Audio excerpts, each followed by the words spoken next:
এখানে আমাদের হিরোইনকে বন্দী করে নিয়ে যাওয়া হচ্ছে। ঠিক তখনই অন্য দেশে যাওয়া আমাদের রাজা যখন ফিরে আসছিলেন তখন তিনি হিরোইনকে দেখে ফেলেন। আসলে গ্রামের সব মানুষ ভুল বুঝেছিল যে হিরোইন রাজাকে মোহিত করে তার কাছাকাছি এসে তার সাথেই রাজদ্রোহ করেছে, আর তাই তারা তাকে মেরে ফেলার সিদ্ধান্ত নেয়। এই বিষয়টি রাজা মাত্র এখনই জানতে পেরেছেন। এর পাশাপাশি রাজাও জানতে পারেন যে হিরোইনের গর্ভে তারই সন্তান রয়েছে। রাজা বলেন, প্রথমে গিয়ে তাকে বাঁচাও, নয়তো গ্রামের কেউ বেঁচে থাকবে না। কিন্তু তার আগেই গ্রামের সব মানুষ মিলে হিরোইনকে এমনভাবে লক করে নদীতে ফেলে দেয় যাতে সে কোনোভাবেই পালাতে না পারে।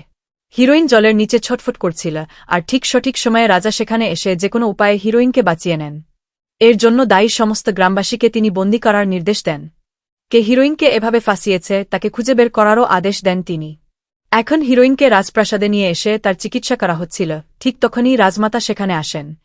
হিরোইনের গর্ভে তাদের বংশের উত্তরাধিকারী রয়েছে তা জানতে পেরে রাজমাতা ভীষণ খুশি হন। সেই সাথে তিনি তাকে রানী হিসেবে সবার সামনে পরিচয় করিয়ে দেন।